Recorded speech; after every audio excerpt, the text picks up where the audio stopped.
Hello my dear students, welcome to our YouTube channel. मेरा नाम है मयूरी भागवानी। आज मैं आप लोगों के लिए लेकर आई हूँ प्रीलिम्स संग्राम। तो प्रीलिम्स संग्राम क्या है, बेसिकली ये बता देती हूँ।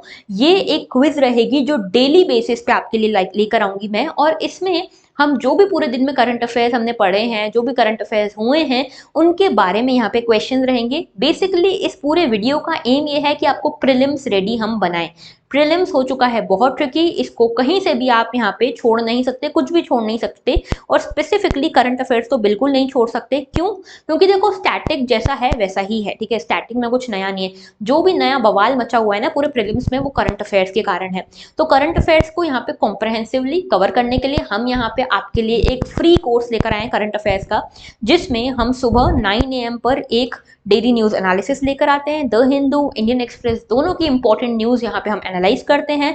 दूसरा वीडियो आता है 12 नून पे, इसमें हम यहाँ पे एडिटोरियल एनालाइज करते हैं जो द हिंदू और इंडियन एक्सप्रेस में आए हैं। तीसरा वीडियो आता है 9:15 PM पर, जिसमें हम क्या करते हैं, हम प्रीलिम संग्राम आपके लिए लेकर आते हैं। और आज का प्रीलिम संग्राम का पहला दिन है। आई होप आपको ये अच्छा लगे, और कोशिश करना, आपसे गुजारिश है और आपसे एक्सपेक्ट भी करती हूँ कि आप इसका मैक्सिमम बेनिफिट उठाओगे। जो हार्ड वर्क है सिर्फ आप लोगों के लिए, सिर्फ मेरा एक ही यहाँ पे सेल्फिश मोटिव ये है कि आप लोगों में से सच में मैक्सिमम लोगों का यहाँ पे प्रीलिम्स क्लियर हो, मेंस क्लियर हो, इंटरव्यू क्लियर हो, और फाइनल लिस्ट में आप लोगों का मैं नाम देखूं। ओके, तो सिर्फ यही सेल्फिश मोटिव के साथ मैं आपके लिए ये हार्डवर्क कर रही हूँ। आई एक्सपेक्ट कि आप लोग भी अपने ही इस मोटिव के लिए और हार्डवर्क मेरे साथ करोगे। ओके, तो शुरुआत करते हैं आज के प्रीलिम्स संग्राम की।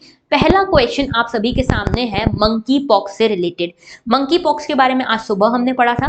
तो क्वेश्चन आपके सामने है, करना क्या है, क्वेश्चन को पढ़ो और इसका आंसर कमेंट सेक्शन में कमेंट करो। एंड में मुझे जरूर बताना कि कितने मार्क्स आपको आए हैं over out of the total 5 question. Okay, तो पहला क्वेश्चन है, it is a bacterial zoonotic disease, bacterial disease है। दूसरी चीज है कि ये लिम्फ नोड्स को स्वेल करा देता है, which small pox does not. और तीसरा स्टेटमेंट बोल रहा है फर्स्ट ह्यूमन केस जो है मंकी पॉक्स का आया था 1970 में DR कॉन्गो में। ओके, तो ये 3 स्टेटमेंट है, बताओ कौन सा सही कौन सा गलत। क्वेश्चन है आपसे पूछा हुआ करेक्ट स्टेटमेंट के बारे में। ओके, पॉज करो वीडियो को और आंसर दो।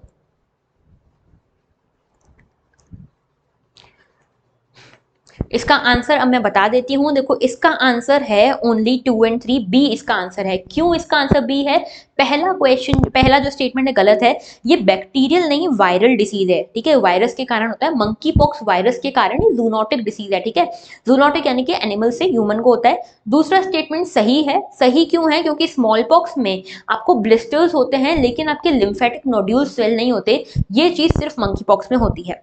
तीसरा स्टेटमेंट है, पहला केस ह्यूमन जो केस था मंकी पॉक्स का, वो 1970 में DR कॉन्गो में आया था। बिल्कुल सही स्टेटमेंट है, कोई दिक्कत नहीं है। तो यहाँ पे ओनली 2 और 3 ऑप्शन आर करेक्ट। आगे बात करते हैं, क्वेश्चन नंबर 2 है आप सभी के सामने जॉइंट कमांड्स को लेकर। 3 स्टेटमेंट आप सभी के सामने हैं। फर्स्ट स्टेटमेंट बोलता है it aims unified command of 3 services under a single commander for geographical areas that are of strategic and security concerns. क्यों बनाया जाता है यूनिफाइड कमांड, ये बताया जा रहा है फर्स्ट स्टेटमेंट में। देख लो सही है कि गलत है। सेकंड स्टेटमेंट बोल रहा है शिकतकर कमेटी और कस्तूरी रंगन कमेटी ने इसके बारे में रिकमेंडेशन भी दी है। थर्ड स्टेटमेंट बोल रहा है टोटल इंडिया में 19 मिलिट्री कमांड है, जिसमें से 18 जो है वो सर्विस ओरिएंटेड हैं। आपको मुझे बताना है कौन सा सही कौन सा गलत। पॉज करो वीडियो को, आंसर दो।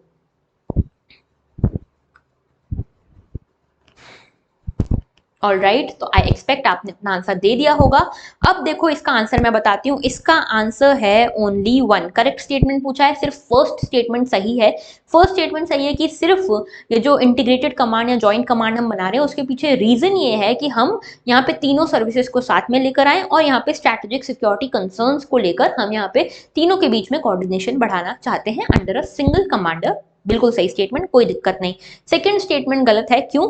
शेकतकर कमेटी ने तो ये रिकमेंडेशन दी कि हाँ भाई यहाँ पे होना चाहिए जॉइंट कमांड, लेकिन Kasturirangan committee is nowhere related to defence. Kasturirangan committee का यहाँ पे नाता है एनवायरमेंट से, वेस्टर्न घाट्स के इकोलॉजिकली फ्रेजाइल एरिया से। इधर डिफेंस से कोई लेना देना नहीं है कस्तूरी रंगन कमेटी का। तो सेकंड स्टेटमेंट कंप्लीटली रॉन्ग।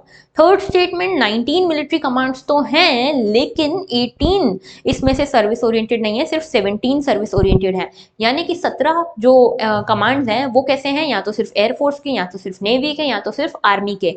दो कमांड हैं जो ज्वाइंट आप बोल सकते हो, इसमें से एक तो है ज्वाइंट कमांड, ये अंडमान एंड निकोबार में लोकेटेड है, और दूसरा है जो स्ट्रैटेजिक कमांड है जिसमें कि न्यूक्लियर वेपन्स को लेकर पूरा एक कमांड बना हुआ है तीनों सर्विसेज का। ओके, तो यहाँ पे only one statement is correct.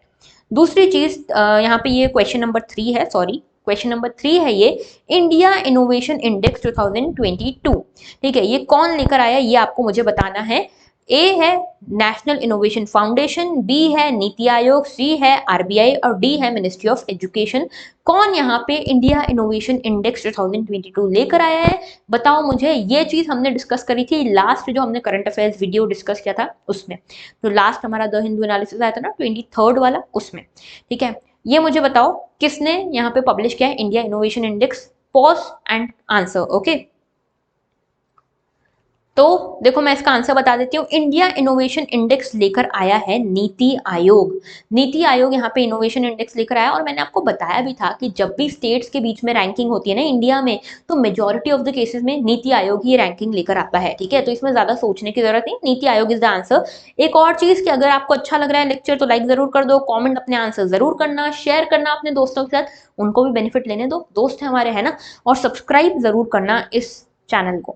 आगे बात करते हैं, तो देखो यहाँ पे इसके बारे में कुछ चीजें बताई हुई है। इंडिया इनोवेशन इंडेक्स जो आया इसमें कर्नाटका ने टॉप किया है, तेलंगाना है, इसके बाद हरियाणा, महाराष्ट्र है, मणिपुर जो है यहाँ पे जो हिल स्टेट कैटेगरी है उसमें से टॉप किया है, चंडीगढ़ यहाँ पे यूनियन टेरिटरी वाली कैटेगरी में टॉप किया है।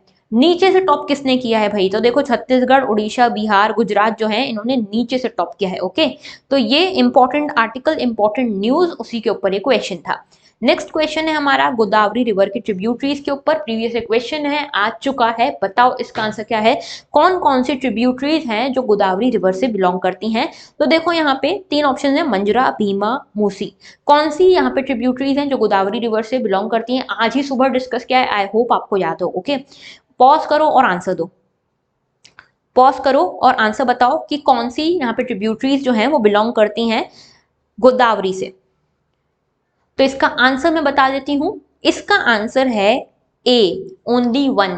मंजरा जो है सिर्फ ये ही, मंजीरा है बेसिकली, मंजरा या मंजीरा आप जो बोल सकते हो, ये जो है गोदावरी से रिलेटेड है, गोदावरी की ट्रिब्यूटरी है। भीमा और मूसी दोनों ट्रिब्यूटरीज हैं कृष्णा रिवर की। ओके, कृष्णा रिवर, इसी के पास में एक और रिवर है, कृष्णा रिवर की ट्रिब्यूटरीज हैं कौन, भीमा और मूसी। ओके, तो मैप में जाके जरूर देखना इसके बारे में। नेक्स्ट क्वेश्चन है क्वेश्चन नंबर 5 आप सभी के सामने, जो कि रिलेटेड है इंटरनेशनल स्पेस स्टेशन से और चाइना के स्पेस स्टेशन से। ओके, तो क्वेश्चन है, international space station is a joint project between 5 space agencies, 5 space agencies ने मिलकर इंटरनेशनल स्पेस स्टेशन को बनाया। पहला है नासा यूएसए की, दूसरा है रोस्कोसमोस रशिया की, तीसरी है यूरोपियन स्पेस एजेंसी यूरोप की, उसके बाद जाक्सा जापान की, और इसरो इंडिया की। बताओ ये स्टेटमेंट सही है या गलत है। दूसरा स्टेटमेंट है चाइना का जो तियांगोंग स्पेस स्टेशन बनने वाला है वो इंटरनेशनल स्पेस स्टेशन को रिप्लेस कर देगा लोअर अर्थ ऑर्बिट में। तो यहाँ पे इसका आंसर बताओ कि क्या इसका आंसर है, पॉज करो और आंसर दो। तो मैं इसका आंसर आपको बता देती हूँ। देखो इसका आंसर जो है बताऊं उससे पहले एक ट्विस्ट कि यहाँ पे लिखा था इनकरेक्ट। इनकरेक्ट आपको बताना था कि कौन कौन सा स्टेटमेंट इनकरेक्ट है यहाँ पे। ओके, तो इसका आंसर है both of the statements are incorrect here. Okay, क्यों पहला स्टेटमेंट गलत क्यों है, क्योंकि बाकी 4 एजेंसीज तो सही है, ये इसरो कहीं से कहीं तक इंटरनेशनल स्पेस स्टेशन में नहीं है, कनाडा की जो स्पेस एजेंसी है वो है। ओके, 5वीं। और यहाँ पे जो दूसरा स्टेटमेंट है चाइना का तियांगोंग है वो रिप्लेस कर देगा, नहीं, चाइना का तियांगोंग रिप्लेस नहीं करने वाला है। चाइना अपनी साइड से स्पेस स्टेशन भेज रहा है, अपने साइड से, क्योंकि चाइना इंटरनेशनल स्पेस स्टेशन वाली जो एजेंसीज है उसमें नहीं है, इसीलिए अपनी साइड से अपना स्पेस स्टेशन भेज रहा है। ओके, तो रिप्लेस वगैरह कुछ नहीं करने वाला है। तो यहाँ पे बोथ इस स्टेटमेंट्स आर रॉन्ग। अब मुझे जरूर बताओ अपना जो स्कोर्स हैं कमेंट सेक्शन में कि आपको कितने स्कोर्स मिले आज। और देखो डेली बेसिस पे हमको इम्प्रूव करना है, इम्प्रूव करेंगे तभी काम बनेगा, नहीं तो नहीं बनेगा। तो अपने आंसर्स मुझे, जो आपने मेंस के आंसर्स लिखे होंगे, अपने आंसर्स मुझे भेज दो टेलीग्राम पे मयूरी भागवानी और Mayuri Bhagwani UPSC 2 Telegram group है, उस पर भेजो। और अपने आंसर्स जो आपने स्कोर्स आपने अभी अचीव करे हैं वो कॉमेंट सेक्शन में जरूर बताओ। ओके, इसके अलावा मेल, ट्विटर और इंस्टाग्राम के साथ तो आप मुझसे कनेक्ट कर ही सकते हो। So that was all for today. Thank you for watching. अच्छा लगा हो तो लाइक जरूर करना, कमेंट जरूर करना, शेयर जरूर करना, सब्सक्राइब भी जरूर करना। That was all. Thank you for watching and have a very good day.